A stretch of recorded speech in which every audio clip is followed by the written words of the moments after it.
according to a recent survey, the most anticipated EV of the year. Hey y'all, we're here with the 2024 Honda Prologue EV. When you look at the specs, you can kind of see why. It's the right size, the right class, the right shape, the right range, the right price, everything it needs to be a potential hit. It's also a lot of new things for Honda. It's their first really competitive EV. It's the first car with this new design language, which we think looks pretty modern and sleek. And it actually disguises how big of a vehicle this is. Now, it might not look that big on your screen, but it's actually about the size of a Honda Passport SUV. It's roughly the same length and width as that big thing, but it's got this much lower roof that makes it look wider and sleeker. That has some implications for the inside of the car too, but let's go for a drive and we'll tell you about them. So if you own a newer Honda or you've driven one lately, you'll notice things look kind of different. And on the outside, it's Honda's new styling direction. And on the inside, you'll notice it kind of looks a lot like your cousin's Chevy. And there's a good reason for that. Honda has partnered with GM to build this car. So a lot of it underneath is the GM Ultium platform that you'll find under the Blazer EV and the Cadillac Lyriq and things like that. Now, the reason Honda has done this is because, frankly, they were a little behind the eight ball on electric vehicles. They've done a lot of work to make it look like a Honda, though. This horizontal vent design that's in all the new Hondas is here. This is Honda's entertainment screen up on the top here. They've got a lot more physical buttons and knobs than Chevy does. So it is very much a Honda flavor, but you can tell where it came from and what the partnership is. Now, the benefit of this partnership is that it gets Honda a competitive EV SUV that they can get on the road right now and sell in serious numbers.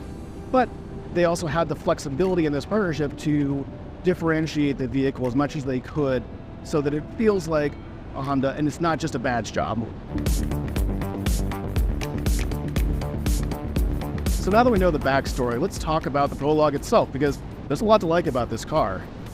Honda's done their own tuning on the suspension, and I really like the way it kind of flows down the road here. Now, obviously, this isn't a high-performance vehicle. It's not trying to be a corner carver, but it really moves nicely through the curves. You never feel like you're being thrown around or that, if you go even a little bit quickly, you're falling out of your seat or any of that. The body control, the ride is just very smooth. It kind of flows down the road. I really like it for a nice mid-size SUV that you drive the family around in.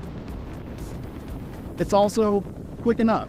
Again, it's not trying to be a high-performance vehicle, but this one is a twin-motor model, and it's got enough power to get up and go. It feels good. It's got that nice, smooth, even power delivery that you get from electric motors. It just kind of fits the character of the vehicle here. Not too much, not too little. The other thing I really like driving this car is that it's so much quieter inside than your typical Honda. It's something that has been a kind of a character trait for them for a long time, that Honda just doesn't do as much sound insulation as some other manufacturers. This one is really quiet. At 80 miles an hour, you can hold a quiet conversation in here just fine. Now, there are a few things we don't like, and one of the big ones is the steering assistance. Honda usually does a pretty good job with this, but something about the way this one works, it feels like the steering wheel is kind of fighting you gently. It kind of feels like there's resistance in the steering wheel. It's too active, and it just feels off, and it's not the best version of this system that Honda can do. Also, if you're tall, you're not going to like riding the back of this car. And that's really kind of too bad, because it has so much leg room. It's got a lot of space inside here, but this sleek, low roof that looks so cool from the outside means that so if you're tall, it's not going to be a good time.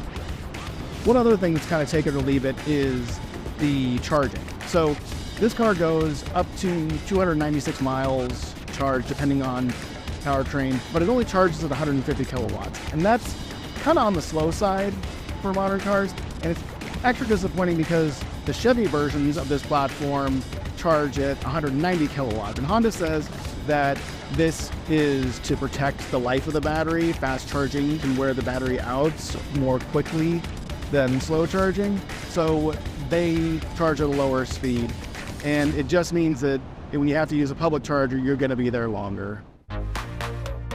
Now, the final factor, price. At just under $49,000 to start, it's not cheap, but it's priced right in the heart of the competition. But think about what comes standard. There's only one battery in the Prologue, so no matter what, you get the maximum amount of range. Plus, all the screens are standard, Apple CarPlay, Google Android Auto, dual zone climate control, heated seats. You get a lot on this car that you might have to pay more for at the competition.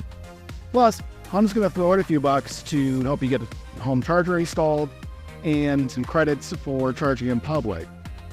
Roll that all together with everything else we talked about, the good and the bad, and this car has real potential to be a big hit for Honda and get them right back into the EV game.